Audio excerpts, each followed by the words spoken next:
काय दातुं मुनिसे समागच्छति समानन्दकन्दं परब्रह्मलिङ्गं भजे पाण्डुरङ्गम् गङ्गाविशुद्धं नितपादस्पर्शं सरोवेशितं चुम्बितं पुण्यस्थानं सराले स्थितं तं समाधिसमूर्तिं नमामि गङ्गागिरियोगिराजम् तपो ज्ञान वैराग्य भक्ति स्वरूपं सदालंकृतं साधु संन्यास योगं मुखे यज्ञ वेदांत शास्त्रार्थ नीतिं नमो नारायण गिरिं परब्रह्म स्वरूपं ज्ञानमूलं गुरुर्मूर्ति पूजामूलं गुरोः पदं मंत्रमूलं गुरुर्वाक्य मोक्षमूलं गुरुकृपा।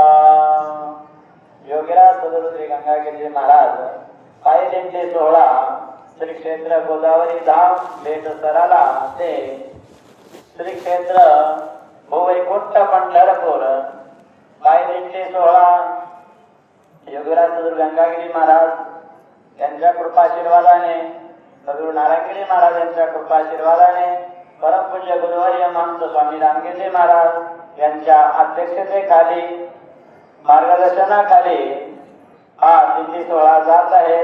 आज दिंडी 16चा तिसरा दिवस आणि दुपारची फराळाची व्यवस्था बेलापूर या ठिकाणी केलेली आहे। त्या निमित्ताने हरिचिंतने अन्न सेवित जावे त्याप्रमाणे या ठिकाणी सकाळी लाकडाही झाला समाप्ती झाली। आल्यानंतर ते राहिलेले अभंग घेतले, फुगड्या खेळल्या आणि आता प्रवचनाच्या निमित्ताने भगवंताचं थोडं चिंतन, त्या निमित्ताने फराळाची पंगत आजचे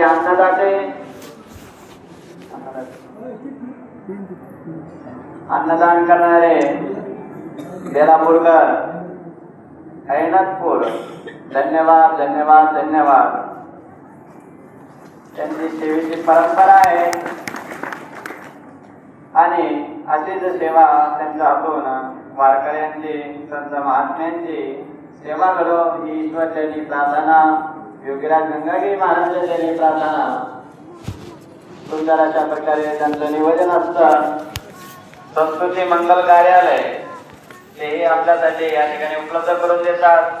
मंगल कार्यालयवाल्यांना धन्यवाद, अन्नदात्यांना धन्यवाद, सर्वच ग्रामस्थ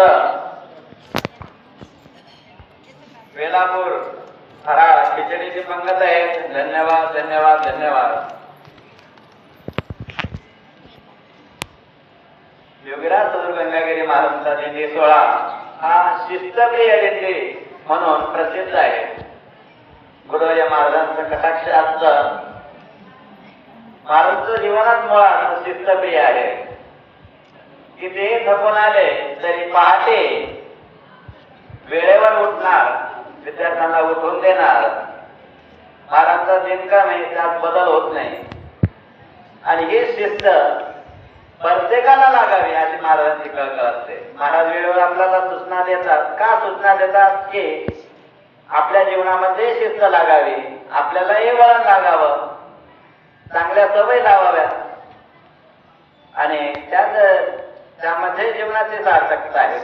कारण सुखी जीवनासाठी काही सूत्र असतात आणि ते सूत्र जीवनात उतरवले म्हणजे जीवन सुखी होत असतं। सेवेसाठी घेतलेला श्लोक श्रीमद भगवद्गीतेतील 9व्या अध्यायातील 14व्या क्रमांकाचा श्लोक आहे। या श्लोकामध्ये भगवान परमात्मा अर्जुनाला सांगतात, जे कोणी महात्मे दैवी गुणाने युक्त आहेत, महात्मा नसुमांता दैवी प्रकृती मासिता, ते काय करतात? दैवी गुणाचा आश्रय करून भजनचे अनन्य मनसो, अनन्य चित्ताने मनाने ते भगवंताला भक्तात, मला भक्तात। ज्ञात्वा भूतादिमव्यम, ज्ञात्वा म्हणजे जाणतात मला ते, भूतांचा आधी जो अव्यय ज्याला नाश नाही अशा अविनाशी भगवान परमात्माला ते मला जाणतात आणि जाणून भजन करतात, जाणून भक्ती करतात। म्हणजे अज्ञानाने भक्ती करू नये असा अर्थ नाही।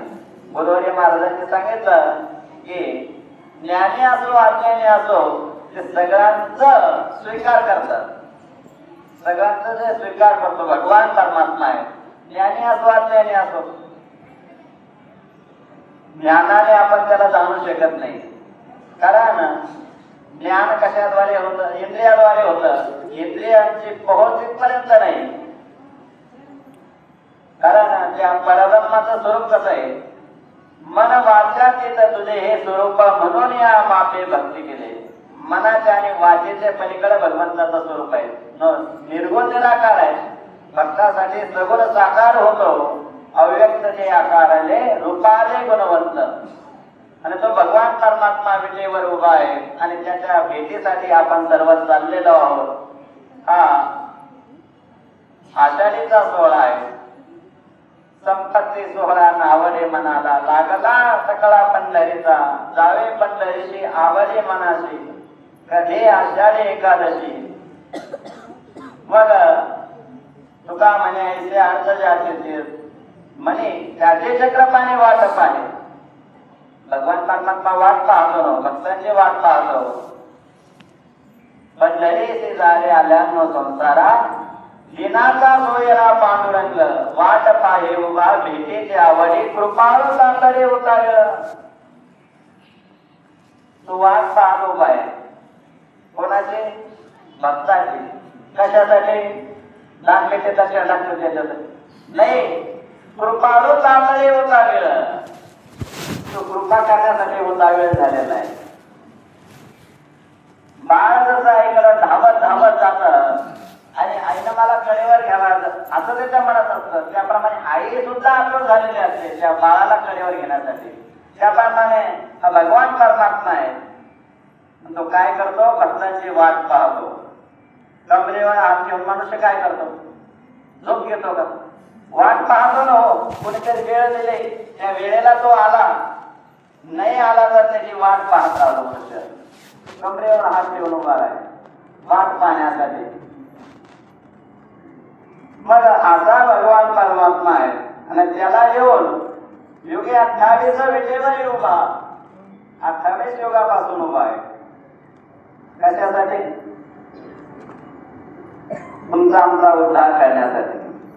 साधू संतांनी सांगितलं की सुखा लागे कैसे तळमळ, तरी तो पंढरीची जाय एक वेळ, मला तो अवघाचे सुखरूप होती, जन्म मरणाचे दुःख विसरशी. अनेक जे काही दुःख आहे त्याचा विसर कधी पडत? त्या भगवंताला पाहिल्यानंतर.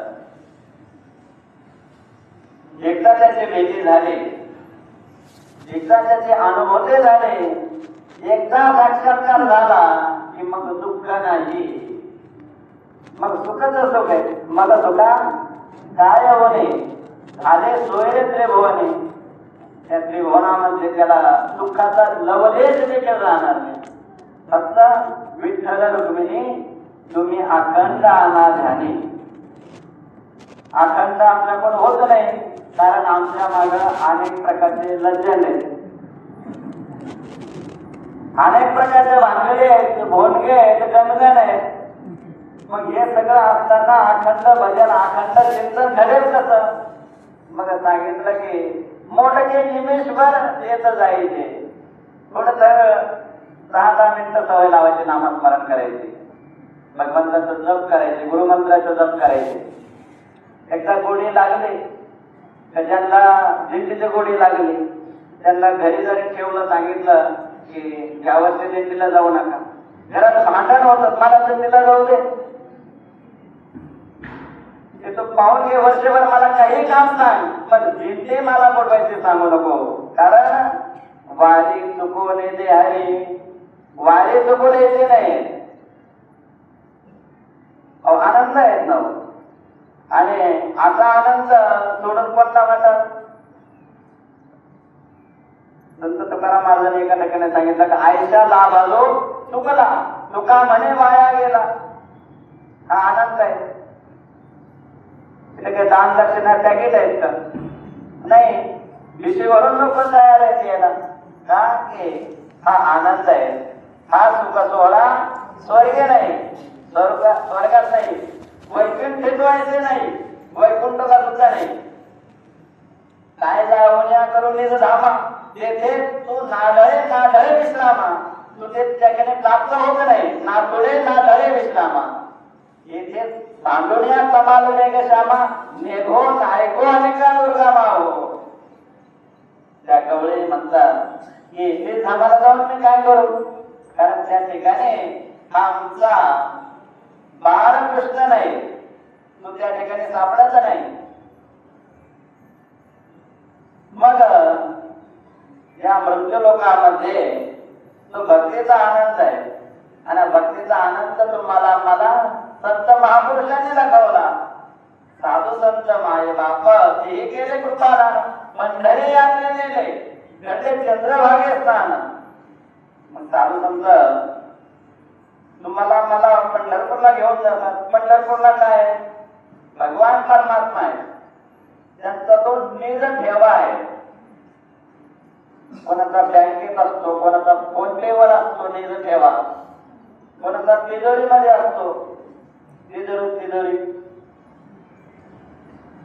या संत महात्म्याने हृदय रूपे पेटीमध्ये हृदय मध्ये खाना केला. आत विठ्ठल कोंडलेला. त्या भगवान परमात्म्याला त्यांनी हृदयात धारण केलं. तो भगवान परमात्मा विटेवर उभा आहे. आणि असा भगवान परमात्मा त्यांचं जे परमधाम आहे. विठ्ठल आम्हा जीवन तार शिकोळी आलं. विठ्ठल त्यांचं जीवन आहे. विठ्ठल आमोचे जीवन आगम निगमाचे स्थान. विठ्ठल सिद्धीचे साधन. विठ्ठल ध्यान दिसावा. म्हणजे धन आहे. तुमच्या धनाजवळ तुम्ही घेऊन जाता कोणला शेजाऱ्याला. घरातल्या माणसाला सुद्धा माहीत होऊन देत नाही. मग साधू संतांनी तुम्हाला आम्हाला पंढरपूरला का नेलं की ते धन आहे. आणि तुम्ही आम्ही सगळे लुटा त्याला.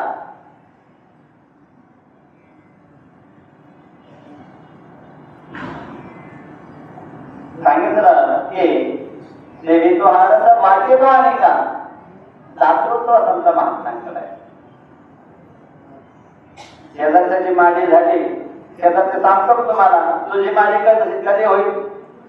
त्याला म्हटलं आता झोपले गेला पाहिजे.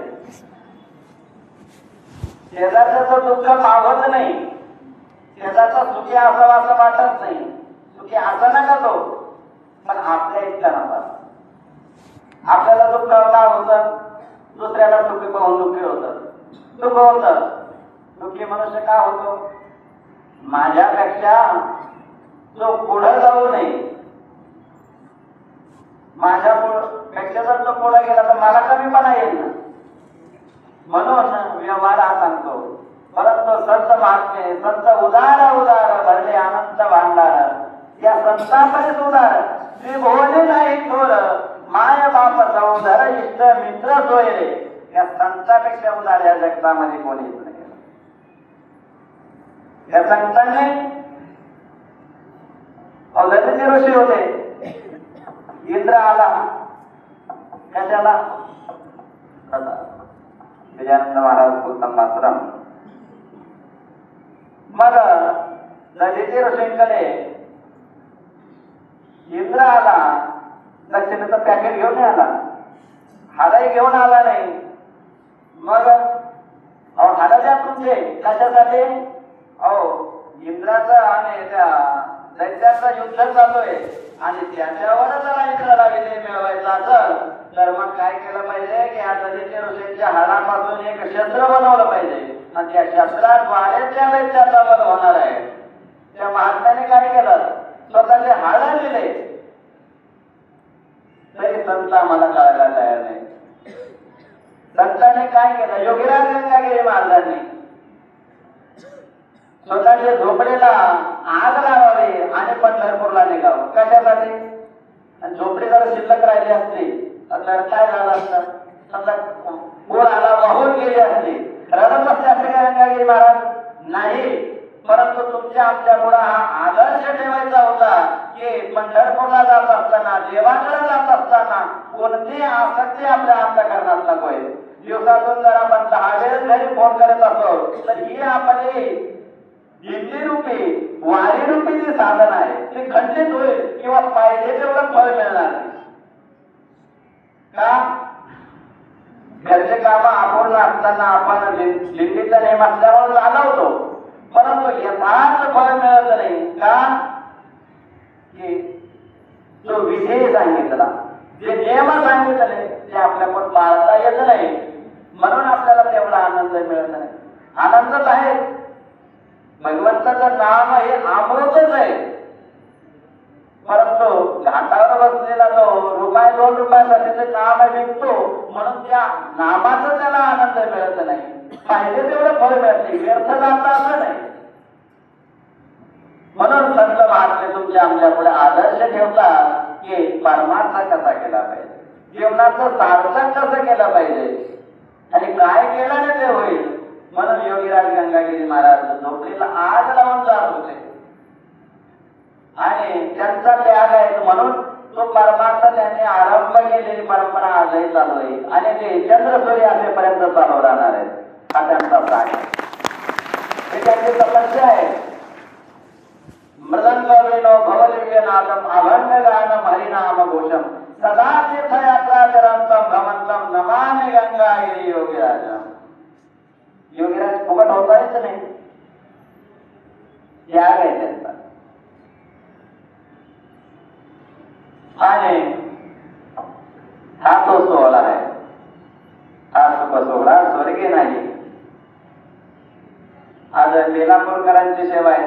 पूर्वी बेलापूरला मुक्काम असायचा. बेलापूरकरांचे आणि बेटाचे फार पूर्वीपासून संबंध आहे.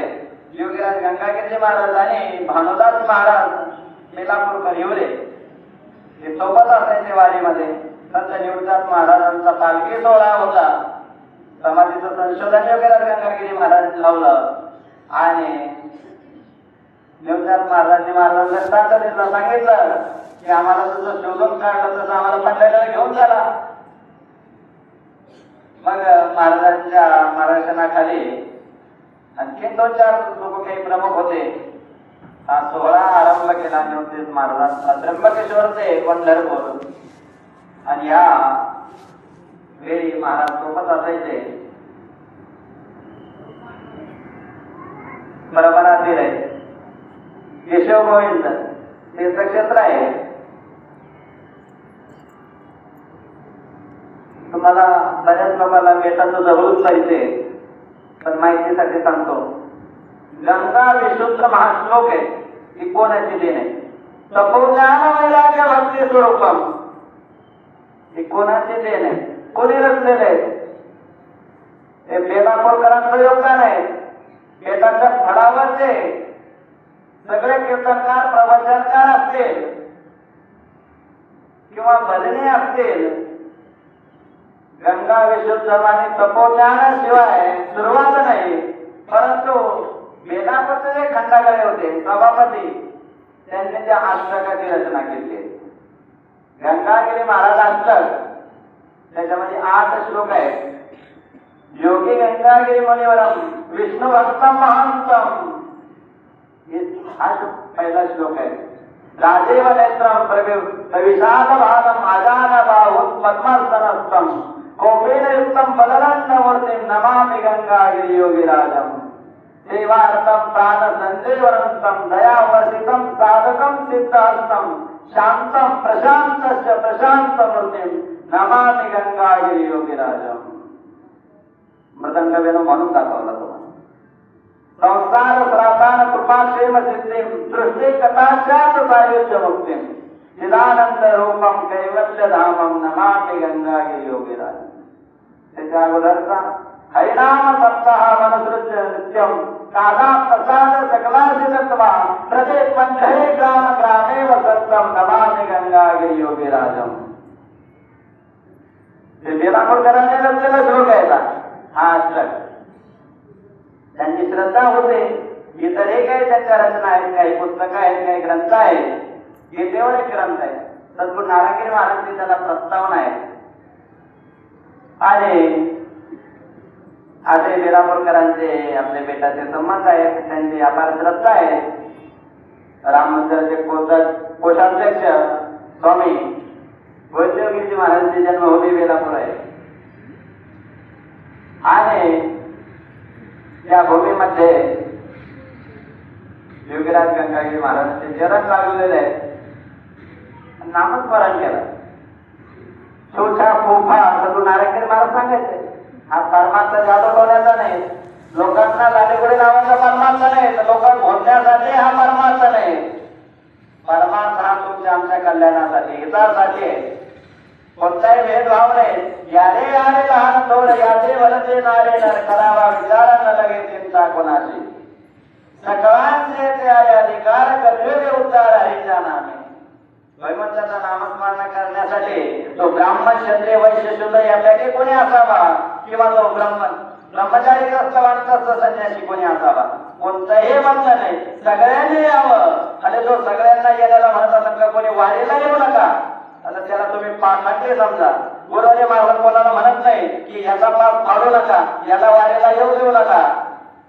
गुरुवाराच्या महाराजच्या नावाखाली कोणी असं म्हणू नये की तू वारीला नाही आला पाहिजे, तुला महाराजांनी वारीला यायला बंदी घातलेली, असं नाही. सगळे या, सगळ्यांसाठी परमार्थ आहे. तिथं भेदभाव नाही आणि सगळ्यांच्या हितासाठी हा दिंडी सोहळा आहे. सततम कीर्तयन्तो मां, सतत कीर्तन म्हणजे नामस्मरण. भगवंताचं नामस्मरण केल्यानंतर दुःखाचा विसर पडतो, हा अनुभव आपल्या वारकऱ्यांचा आहे. कारण आपण किती वाजता चाललो त्याचं विस्मरण होतं ना. दुःखाचं विस्मरणासाठीच आहे. झोप कशासाठी? दिवसभर कामाचा ताण असतो, त्याच्यातून माणसाला विसर पडावा, कमीत कमी झोपेत तेवढ्या वेळ. परंतु नामस्मरण करणारे जागृती स्वप्ने सुषुप्ती नाटवे, पाहता रूप आनंद साठवे. तिन्ही काळामध्ये तिन्ही अवस्थामध्ये भगवंताचं नामस्मरण आहे. असे काही महात्म्य आहेत. आणि नामस्मरणानं काय होतं? नामस्मरणानं काय होत नाही हे सांगा ना. बोलो येईल ते कळे उगले नाम्या विठ्ठले गाज्या, न बोलो ते बोल बोलो येईल उगले नाम्या विठ्ठले गाज्या. अलभ्य लाभ होईल तो अपार, नाम निरंतर म्हणता. अलभ्य असा लाभ होणार नाही, दुर्मिळ आहे. या मृत्यूलोकामध्ये त्रिलोक्यामध्ये तो लाभ देखील होईल का नाही? भगवंताचं नाव घेतलं जे बोलता येत नाही, परंतु त्या भगवंताचे जर नाम साधना केली, मुखम करते वाचालम पंगुम लंघयते गिरी कृपांतमामध्ये परमानंद माधव मुखा देखील वेदांत बोलू शकतो. आणि पंगुम लंघयते गिरी पांगळा मनुष्य आहे, तो गिरी जो आहे पर्वत आहे, मेरू पर्वत आहे, तो ओलांडून जाऊ शकतो. हे नामस्मरणाची साधना, साधनेचं फळ आहे. आणि सोपं आहे, जास्त अवघड नाही. किती सोपं आहे. तुका म्हणे सोपे आहे सर्व होणे, शहाणा तो धनी घेतो येते. जो शहाणा आहे तो नामस्मरण करतो. आणि दिल्लीत चालत असताना जे शहाणे आहे ते काय करतात? टाळी वाजवतात. माग म्हणतात नाही की शहाण्याने काय केलं पाहिजे? भगवंताचं भजन केलं पाहिजे. आपण सगळे शहाणे आहोत ना, मग आपण तुकारपणा करता कामा नये. नाहीतर मग गप्पा रंगल्यानंतर किती अभंग होत गेले हेच आठवत नाही, मग खेपा येतो. त्याच्यामुळे आपल्याला जे भगवान परमात्म्याने संधी दिले, तुमच्याच परिवारातले काही लोक त्यांना इच्छा असेल पण शरीर साथ देत नसेल, काही आडी अडचणी असेल, तुमच्यावर भगवंताची विशेष कृपा झाली म्हणून तुम्ही या ठिकाणी आहे. मग त्या संधीचा पुरेपूर उपयोग का करू नये? पुरेपूर लाभ का करून घेऊ नये? नामस्मरण या मनुष्य देहामध्येच आहे. पशुयोनीत नामस्मरण आहेत का? नाही. म्हणजे नामस्मरण करीत नाही मग ते अहो ते पशु फॅक्टरी देखील खाल्ले म्हणा. कारण मनुष्य देहाचा आणि साधे तो साधे तिथं करोनी प्रबोध संत पार उतरले.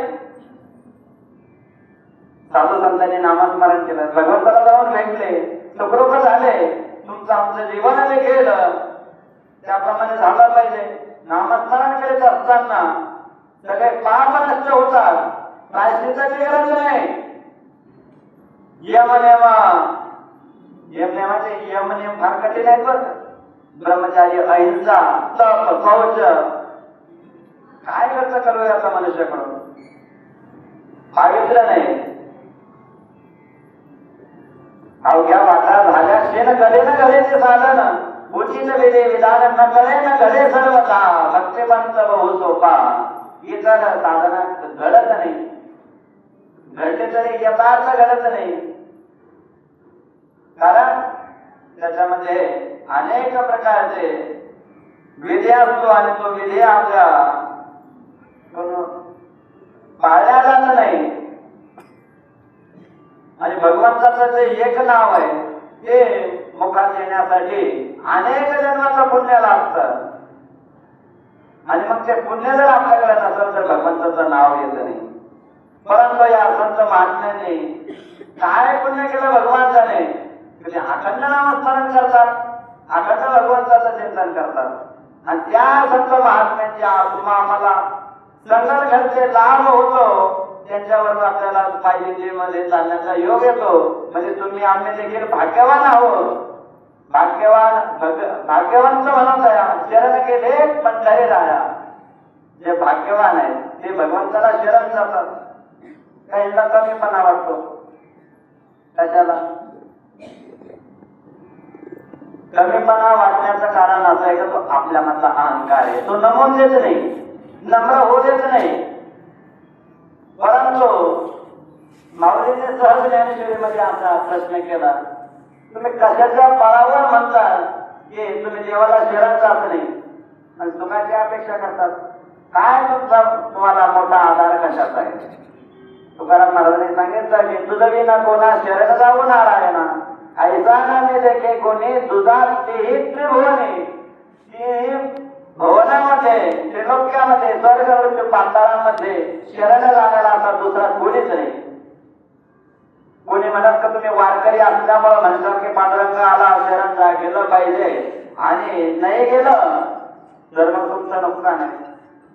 परंतु तुमच्या मागे जन्म मरणाचं दुःख लागलेलं आहे. जन्मावं लागतं, जन्माचं दुःख आहे.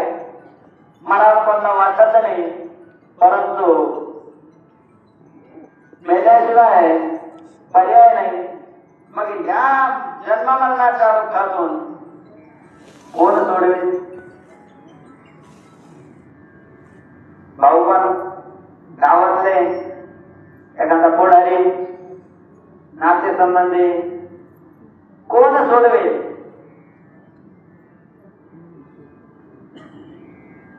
जागेत ना जो आज काही आमची नाही बरं का, आता ठरावायचं आहे. आणि थोडं 15-20 किलोमीटर चालले असले, थकले असले तर मग थोडी सुस्ती येते, थकवा येतो, झोपही येते.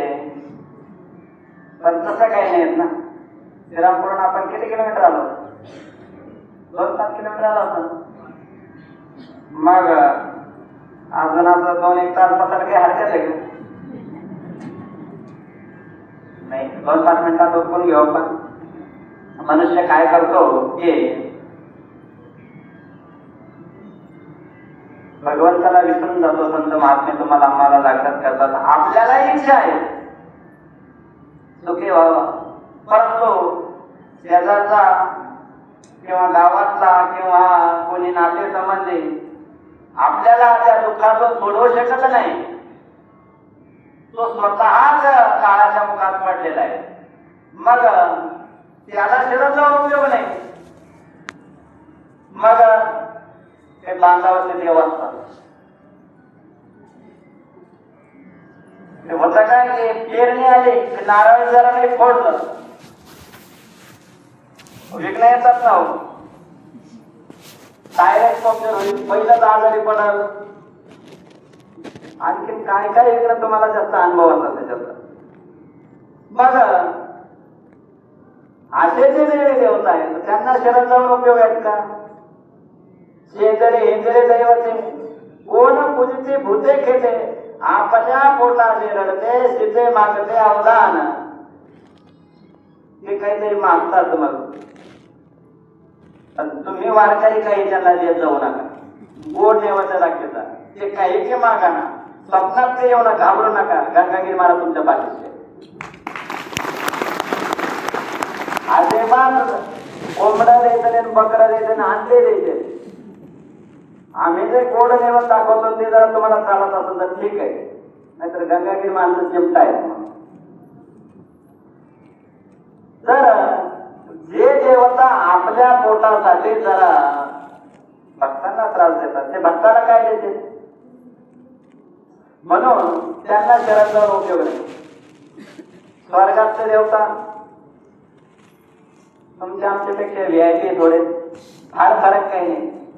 इथं जसं बांधावरून ग्रामपंचायतच्या खुर्च्यावरून जसं चालू आहे तसं त्यांच्या पण खुर्च्या आहेत ना वर, ते रागद्वेष तिथं पण आहे. तिथं काही असं नाही का बाबा ठीक आहे मी खालच्या खुर्च्यावर होतो तू वरच्या खुर्च्यावर जाऊन बस, असं नाही. ज्याला जसं पुण्य केलेलं आहे त्याप्रमाणे त्याला त्याचं फळ आहे, त्याप्रमाणे त्याला भोग त्या ठिकाणी प्राप्त होतात. हॉटेलमध्ये गेले तुमच्या खिशामध्ये ज्या प्रकारचे जेवढे पैसे असतील त्याप्रमाणे तुम्ही त्या पदार्थांची ऑर्डर करू शकता, मागणी करू शकतात. वेगळ्या हॉलमध्ये बसायचे वेगळे पैसे असतात, ते प्रत्येकाला अशी फॅसिलिटीची व्यवस्था नसते. त्याप्रमाणे स्वर्ग असो की आणखीन कोणता एखादा दिव्य लोक असो त्या ठिकाणी देखील ईर्ष्या द्वेष मद मत्सर या गोष्टी असतात. मग त्या देवाला शरण जाऊन काही केलेले देव असतात, मांडलेले दगड किंवा काही झालेले देव असतात. होतात कसे ते, पुण्य केलं शतमंत संपत्ती इंद्राची, जो शतक्रतू आहे त्याचं नाव द्यायच्यामुळे आपण लक्षात म्हणजे 100 क्रतू म्हणजे यज्ञ, 100 यज्ञ करून तो यज्ञाचं फळ म्हणून इंद्राचा अधिकारी इंद्रपदावर तो जातो. मग जोपर्यंत त्याचा पुण्य आहे तोपर्यंत त्या ठिकाणी तो राहतो. त्यानंतर येऊ लागत की माघारे मृत्यू लोका, मग त्याचं भोगतो स्वर्ग लोकामिशालम शिने पुण्य मृत्यू लोकामिशांची एवं तै धर्म मनोप्रपन्ना गतागतम काम कामाला म्हणते. त्यांचं जाणं येणं संपलं नाही, त्यांचा जन्म मृत्यू संपलेला नाही, त्यांचे वेळ संपले, त्यांचं पुण्य संपलं म्हणजे ते देखील मृत्यू लोकांना येणार आहेत. तिकीट संपलं उतरा गाडीतून खाली, नाही होता ते तर ढकलून दिले जातात. त्याप्रमाणे स्वर्गातून देखील अधोगच्छन्ति, अधो म्हणजे खाली जातात ना होते. मग आशांना शरण जाऊन त्यांचं बाळविस्तर खांद्यावर आहे. आपल्याला कशी विश्रांती मिळणार, त्यांना शरण जाऊन उपयोग नाही. मग असा कोणी नाहीत का मग त्याला शरण जाऊन आपल्या दुःखाचं निवारण होईल. एकमेव भगवान परमात्मा आहे. आम्ही ज्याचे दास त्याचा पंढरे वास, तो हा देवाचा आहे देव. काय करे काळाचा देव, कधी काळाचं त्या ठिकाणी काही चालत नाही, फक्त भक्तासाठी आहे. जो भक्त आहे भक्त बनून जावं लागतं आणि भक्त बनून गेल्यानंतर भगवान परमात्मा सगळ्यांचा स्वीकार करतो. सगळ्यांचा स्वीकार केल्यानंतर सगळ्यांना बुद्धी होत नाही ना. का सांगितलं की गीतेच्या 9व्या अध्यायामध्ये सुरुवातीला सांगितलं की राजविद्या राजगुह्य. मग एवढं सगळं असताना पवित्र आहे, पवित्र मी उत्तमम प्रत्यक्षावगमम झाले, प्रत्यक्ष फळ देणार आहे. हे ते ज्ञान आहे. परंतु ते ज्ञान सगळ्यांना पुढे अश्रद्धा लहान ज्याची श्रद्धा नाही. एकाला माऊली प्रसन्न झाले बरं का, त्यानं अनुष्ठान केलं, माऊली प्रगट झाले. म्हणे बाळ उठ, म्हणे कोण तुम्ही, म्हणे मी माऊली. तुम्ही माऊली कशावरून, कोण म्हणतो जो माऊलीचा दावा करतो त्याची श्रद्धाच नाही. तुम्ही संत ज्ञानेश्वर महाराज आहे कशावरून, तर तो नारायण महाराज सांगायचे की त्यानं अनुष्ठान केलं, धरणं धरलं, परंतु ते पात्रता नाही, ती श्रद्धा नाहीत ना. संत तुकाराम महाराजांनी एकाला 11 अभंगाने श्रीपद दिलं होतं. माऊलीने त्यांना पाठवलं होतं तुकाराम महाराजांकडे जा म्हणे. मग तुकाराम महाराजांकडे गेले, पण श्रद्धा नाही, नाराज श्रीफळाला टाकून दिला आणि अभंगही टाकून दिले. श्रद्धा असावी लागते, त्यासाठी ज्ञान असावं लागतं. ज्ञान फार महत्वाचं आहे. अज्ञानामुळे काय होतं, एक दृष्टांत सांगतो आणि थांबून घेतो. हे जगरूपी आरसे महल आहे. काही श्रीमंत लोक असतात, ते आरसे महल बनवतात. आरशाचा महल बनवतात म्हणजे काय बनवतात, घरामध्ये आरसे लावून देतात, शेकडो आरसे लावून देतात. आजकाल काही पद्धत निघली नव्हती, काच मंदिर असतात, मंदिरामध्ये चहूकडं काचाची डिझाईन असते सगळे. त्याप्रमाणे आरसे महल श्रीमंत लोक आपल्या करमणुकीसाठी लावतात. अशाच एक आरसे महल मध्ये एक कुत्र गेलं. कुत्र गेल्यानंतर त्याला अनेक कुत्रे दिसायला लागले. अनेक कुत्रे दिसायला लागल्यानंतर त्याला भीती वाटली, आपल्यासारखेच कुत्रे. हा जसा पुढं जायला लागला, ते कुत्रे देखील त्याच्याकडे येताना त्याला दिसायला लागले. हे कुत्रे आपल्याकडेच येत आहे. मग त्याला भीती वाटल्यामुळे त्याला दुसरीकडे नजर फिरवली. त्याला तिकडे हे एवढेच कुत्रे दिसायला लागले, शेकडो कुत्रे दिसायला लागले. त्याला आश्चर्य वाटला. तिकडून घाबरला ना तो. तिसरीकडे मान वळवली, तिकडे, आणि तो तिकडे पुढे जायचा. तिकडे कुत्रे त्याला आपल्याकडे येताना दिसायचे. आणि कुत्र्यांचा स्वभाव कसा असतो, कुत्र्याचा स्वभाव मत्सरी असतो. एक कुत्र्याला दुसरं कुत्र सहन होत नाही. मग इतके कुत्र्या म्हणल्यानंतर ते 14 जण होत, घाबरलं ते आणि भुंकू लागलं. भुंकू लागल्यानंतर कुत्रे, समोरचे कुत्रे त्याला भुंकताना दिसले. ते घाबरून त्याला वर पाहिलं. वर पाहिल्यानंतर आकाशातून हजारो कुत्रे आपल्याकडे येताना त्याला पाहिजे. हजारो कुत्रे आपल्याकडे येत आहेत. तो घाबरला, त्याला पळता येईना. त्याचे धांदल उडाले. तो उड्या मारायला लागला आणि त्याचा प्राण गेला. मग प्राण कशामुळे गेला, त्याला इतकी बुद्धीच नाही. प्राण गेला इथपर्यंत हा सिद्धांत झाला. सिद्धांत काय, वेदांत शास्त्र सांगतं की जग आहे, जगरूपी आरसे महल आहे. आणि आपले हे अनेक शरीर हेच त्याचे प्रतिबिंब आहे. अनेक शरीर हे आत्माचेच प्रतिबिंब आहे. मग अनेक मनुष्य आपल्याला या जगरूपी आरशामध्ये दिसतात. मग कोणी आपल्याला अनुकूल वाटतो, कोणी प्रतिकूल वाटतो. कोणाशी आपण द्वेष करतो, कोणाशी मत्सर करतो. कशामुळं, त्या कुत्र्याला कळत होतं का दुसरं कोणी जर तुम्ही एकटाच आहे, घाबरायचं काही कारण नाही. परंतु हे त्याच्या लक्षात आलंच नाही ना. मग लक्षात नाही आल्यामुळं त्याचे धांदल उडाले, घाबरला आणि अज्ञानामुळे त्याचा प्राण गेला. त्याप्रमाणे हा जीवात्मा एकटाच आहे आणि हा जीव भगवंताचा अंश आहे. तो भगवंताने गीतेमध्ये सांगितलं, ममैवांशो जीवलोके जीवभूत सनातन. हा सनातन माझाच अंश आहे, अमल अविनाशी. मग असा असताना तो अज्ञानामुळे काय म्हणतो, अनेकांना कोणाला सहयोगी मानतो, कोणाला आपला विरोधक मानतो, कोणाला प्रतिस्पर्धी मानतो. परंतु ते आपलेच प्रतिबिंब आहे. कधी करते बोध झाल्यानंतर जन नव्हे अवघा जनार्दन ऐसे ऐकता मी जर कोण मग जन नाही त्या जगामध्ये जनात जनता जनार्दन सद्गुरू नारायण महाराज सांगायचे की जनता जनार्दनाची सेवा आहे.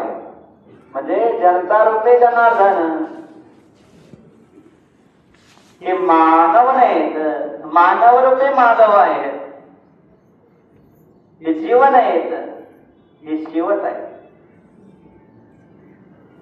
समस्त ग्रामस्थ व भजनी मंडळ बेलापूरकर श्री बापूसाहेब रामनाथ पाटील धोत्रे घोगरे कदंबा लस्सीवाले ताई कदंबा लस्सीवाले ते काय म्हणतात